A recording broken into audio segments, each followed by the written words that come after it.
కేసీఆర్ ఉండగా ఓ భరోసా ఇచ్చిండు. ఏ రైతన్న దురదృష్టం వల్ల అదృష్టం బాగలేక ఏ కారణం చేత చనిపోయినా దినవారాలు కూడా జరగక ముందే 5 లక్షల రూపాయలు ఆ తల్లి అకౌంట్ లో వేసి ఆ కుటుంబానికి అండగా నిలబడ్డాడు కేసీఆర్. ఇవాళ రేవంత్ రెడ్డి వచ్చి ఇప్పుడు 6 నెలలకేది రైతు బీమా పైసలు ఎల్ఐసి గట్టలే ఇవాళ వేలాది మంది రైతులకు రైతు బీమా డబ్బులు పడతలేవు. అంటే ఇలా మార్పు మార్పు అన్నవి ఏందయ్యా మార్పు?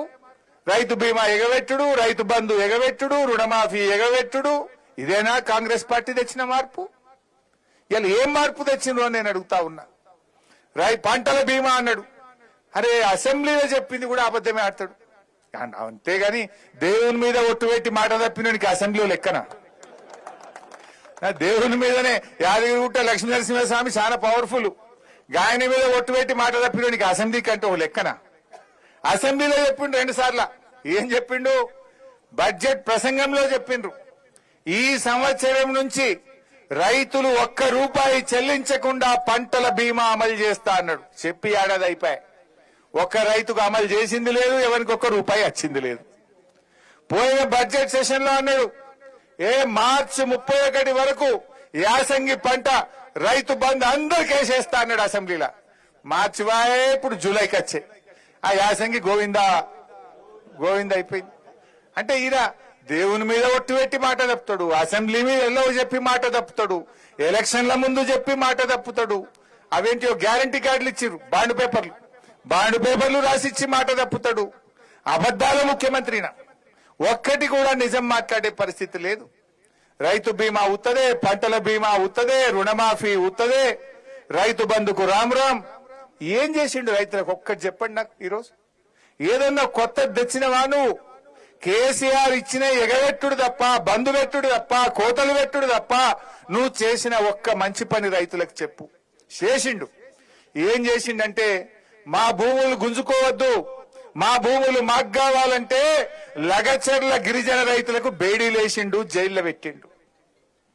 మొన్న గద్వాల జిల్లా ధన్వాడలో ఈ ఇథనాల్ ఫ్యాక్టరీ వల్ల మా ప్రాణం దెబ్బతింటది, మా ఆరోగ్యాలు ఖరాబ్ అవుతాయి, ఇథనాల్ ఫ్యాక్టరీ మాకు వద్దు అంటే ఆ పెద్ద ధన్వాడ రైతులకు బేడీలేసి జైల్లో పెట్టిండు రేవంత్ రెడ్డి. అంటే రైతులకు బేడీలేసిన చరిత్ర రేవంత్ రెడ్డిది, రైతులను జైళ్లలో పెట్టిన చరిత్ర రేవంత్ రెడ్డిది. ఇంతకు మించి రైతుల ఆత్మగౌరవాన్ని నువ్వు దెబ్బతీసినావు. దేశానికి అన్నం పెట్టే రైతు చేతులకు బేడీలేసిన రేవంత్ రెడ్డికి ఈ రాష్ట్ర రైతులందరూ కలిసి గుణపాఠం చెప్పాలని చెప్పి నేను ఈరోజు కోరుతా ఉన్నా.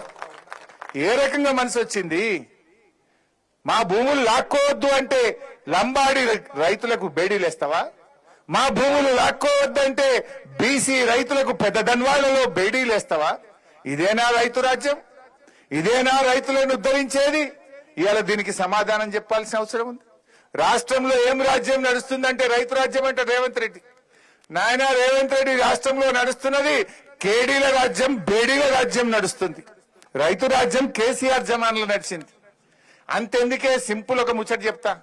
10 ఏళ్లు కేసీఆర్ ఉన్నప్పుడు ఇదే జిన్నారం మండలంలో అరే ఎవరైనా భూమి అమ్ముతరా అని మన చుట్టూ తిరిగిర్రు. 2 కోట్లకి ఇస్తాం, 3 కోట్లు ఇస్తాం అన్నాడు. అరే ఇంట్లో బిడ్డ పెన్లు ఉన్నాయి తీసుకో అంటే వద్దుపో అని వాడంటుండు. ఇప్పుడు నత్తుండ ఇటు మొఖాన ఒక్కడన్నా ఇంట్లో ఆపద పడ్డదో, బిడ్డ లగ్గం పెట్టుకున్నామో, దవాఖానలో పడ్డామో, పిల్లల చదువులకు పైసలు అవసరం ఉన్నాయో 10 గుంటలు అమ్ముతారా అంటే ఎవడన్నా కొంటుండా? మరి దీన్ని బట్టి ఇప్పుడు రైతు పట్టారా పెరిగిందా తగ్గిందా?